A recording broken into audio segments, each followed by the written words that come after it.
자, 유사과학에 속지 않는 것이 사실은 쉽진 않아요. 우리가 영어학습법 같은 경우에도 광고에서 특허받은 영어학습법이란 걸 꽤 많이 보거든요.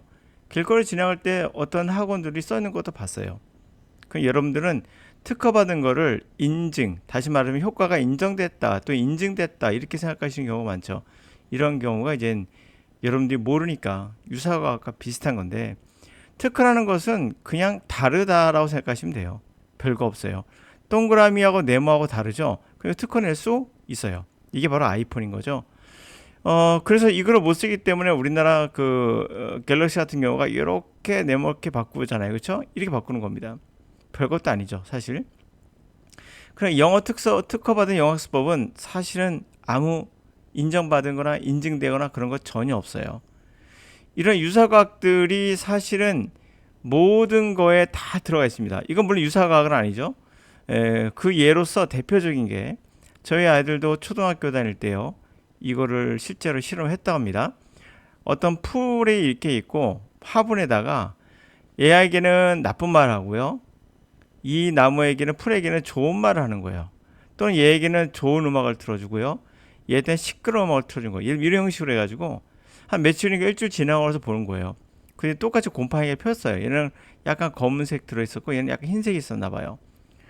그러니까 선생님 곰팡이 폈는데 했더니 이거는 검은색은 나쁜 거고 흰색은 좋은 거야 해서 말도 안 되는 억지를 부렸던 선생님이 있었습니다. 우리 아이가 직접 저한테 얘기한 거예요. 이게 바로 뭐죠? 우리나라 초등학교에서도 유사과학의 실제 교육에서 속고 있다는 거죠. 또 하나는 제가 라디오를 듣다가 2시에 하는 팝송에 관련된 라디오가 있었어요. 근데 그 DJ가 하여튼 DJ를 해야 되나? 하여튼 DJ가 디스크 자키가 이런 말을 했습니다. 나쁜 말을 했더니 식물이 죽고 좋은 말 했더니 식물이 더 잘 성장했다. 이거 유사과학입니다. 근데 그분은 잘 모르고 하신 거겠죠. 그러나 이거를 듣는 방송을 듣는 사람들은 이런 거 진실로 믿어요. 이제부터가 문제의 시작이 되는 거죠. 잘못된 진실. 물론 좋은 의도죠. 좋은 말 하자라는 얘기인데 그 의도는 진실일 수 있어도 이 실험은 진실이 아니거든요. 자, absolute science. 절대 과학적 신화. 신화입니다. 바로 if it's published, it must be truth. 출판되면 진짜다. 아닙니다. 이게 절대 신화예요. 미신입니다. 여러분이 길거리에서 보고 있는 특허라든지 또는 어떤 책에 나와 있는 내용을 진짜로 믿어서는 안 돼요. 굉장히 복잡한 검증 과정을 겪은 책이 아니에요. 대부분 다. 거의 99%. 그런 것들 거의 논문에 가깝죠. 논문에 가까운 거고 논문을 책으로 냈을 때 팔릴 리가 없죠. 예를 들면 대표적으로 에모토 마사루라는 유사과학자가 있었죠. 이분은 인문학 출신이에요. 과학자 아닙니다. 인문학 출신으로서 좋은 말을 써놓은 통의 얼음은 결정이 예뻤고 나쁜 말을 써놓은 통 안의 얼음은 결정이 못생겼다라는 거예요. 그러면 얼음도 좋은 말과 나쁜 말에 감정을 느낀다는 얘기거든요. 이거 대표적인 유사과학이죠. 자, 이와 비슷한 유사과학으로는 식물에게도 감정이 있어서 식물에게 헤비메탈 같은 소리를 틀어주면 또는 큰 음악을 틀어주면 욕설 같은 거 안 좋은 거 말해주면 잘 안 자라고 클래식 같은 거 틀어주면 잘 자란다. 이거 대표적인 유사과학이죠. 이러한 유사과학들이 결국에 영어 학습에도 많이 들어가 있어요. 예를 들면 뭐 우리의 말하는 데는 베로니카라는 영역이 있고 뭐 무슨 영역이 있고 여기서 말하고 이건 듣고 이런다고 하는 이것도 유사과학 중에 하나죠. 물론 그 당시에 실험에서는 맞았으나 지금 와 보니까 이거는 그렇지 않다라는 어느 정도의 뭐랄까요, 잘못된 거다라는 과대 해석이다라는 그런 평가도 나오고 있죠.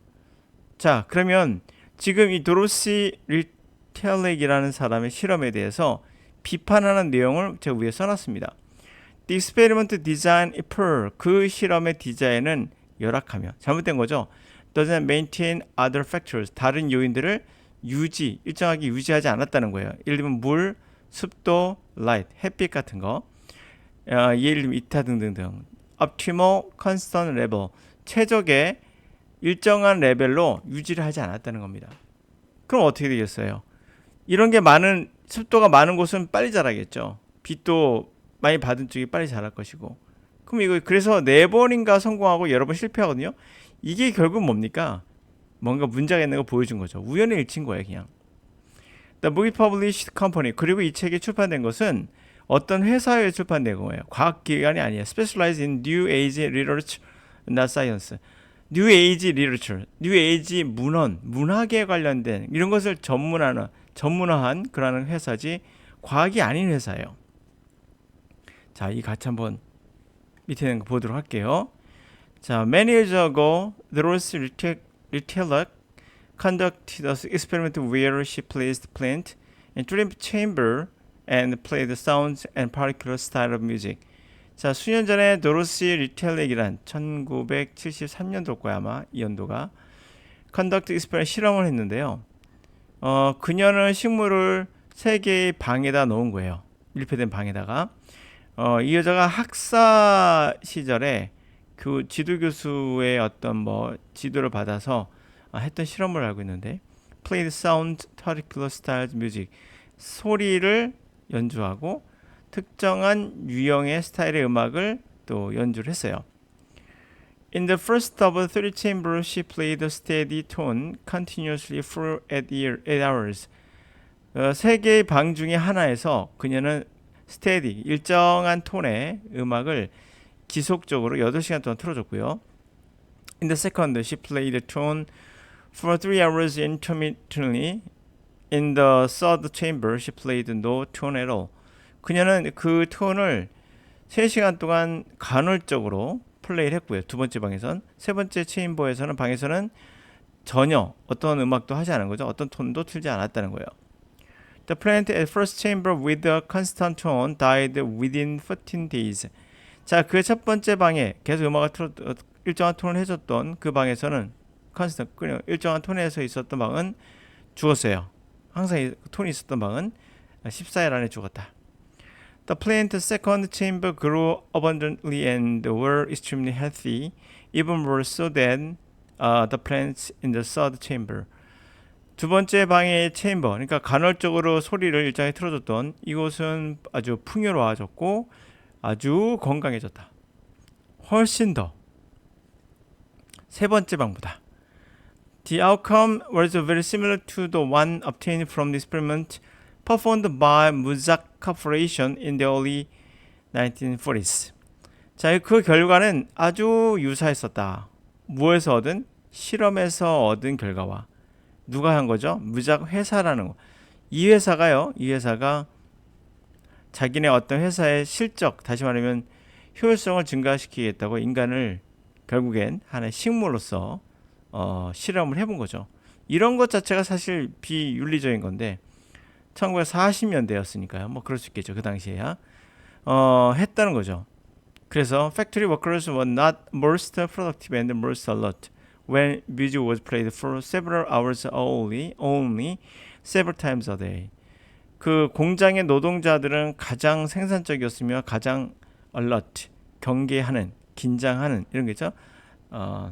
굉장히 깨어 있는 거죠. 깨어 있었다는 거죠. 음악의 플레이를 몇 시간 동안 단지 하루에 몇 번 정도 했다는 거예요. 했을 때.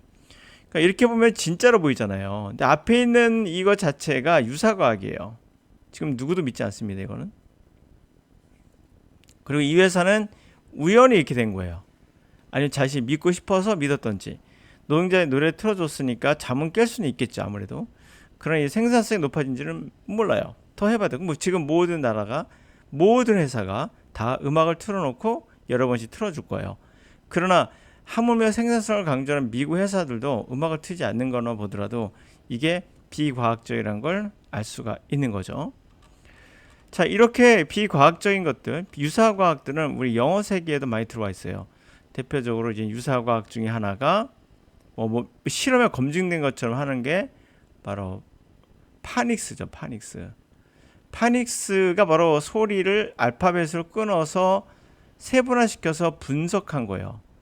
분석해서 하는 건데 이 파닉스를 개발한 사람 자체도 언어학 전문가가 아니에요. 이 사람은요.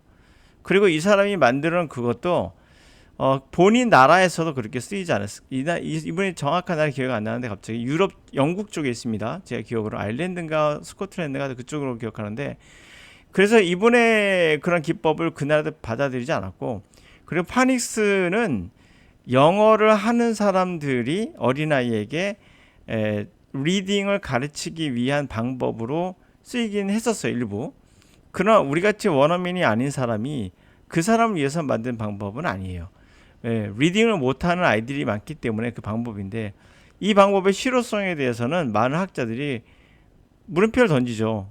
이분이 과학적으로 검증된 적이 없고요. 그리고 어떠한 과학적 근본도 없어요. 그래서 이번에 실험 갖고 어떻게 됐다? 이거는 오염될 가능성이 너무 높아요. 예를 들어서 학생들을 모았는데 그 군 집단이 굉장히 의외로 영어를 잘하는 집단일 수도 있고 굉장히 읽기 바로 전 단계에 왔을 수도 있고 그 단계에서 실험하고 바로 하니까 애가 읽네? 이럴 수도 있고 아니면 그 학생이 집에 가서 그 집단이 이런 자극을 받아서 자기도 모르게 책을 집에서 읽었을 수도 있고 오염될 여지가 굉장히 많거든요. 가다 놓고 하는 건 아니기 때문에 이런 것들이 있다. 그러니까 유사하게 속지 않는 방법은요 간단합니다. 그 책에 나온 걸 절대적으로 신봉하지 마라. 그거에 대한 다각적인 검증이 되는지를 반드시 봐야 됩니다. 다각적이라는 게 중요한 거예요. 다각. 여러 각도로 본다는 거죠. 이게 과연 맞나? 요즘에 예를 들면 메인스트림이라는 게 있잖아요. 주류라는 게 있어요. 우리가 메인스트림 무시하면 안 됩니다. 주류 과학이 있죠. 주류 과학에 나오는 거에서 가끔씩 툭 나오는 게 뛰어난 경우도 있어요. 물론. 그러나 이 주류는 우선은 믿고 우선은 그러면서 튀어나가는 거죠. 그런데 아무 근거 없이 이렇게 툭툭 나오는 것들은 그 추천도 의심스럽고요. 보다시피 이거는 추천도 의심스럽고 어떤 누군가에게 어떤 자신이 잘못된 강의를 소개할 수도 있고요. 하여튼 특허받은 영어는 별 의미 없어요. 그것만 뭐랄까 그렇게 생각하시면 되겠죠. 물론 그 내용이 뭔지 잘 모릅니다. 저는 특허받은 게 정말 좋은 건지 그러나 그게 효과가 있다 없다를 검증한 건 아니에요. 효과 있다 없다는 것을 특허처럼 검증할 수가 없어요. 그걸요. 검증할 수 있는 인력도 없고 검증도 안 하고요. 그래서 이런 거에 이제 낚일 필요는 없다.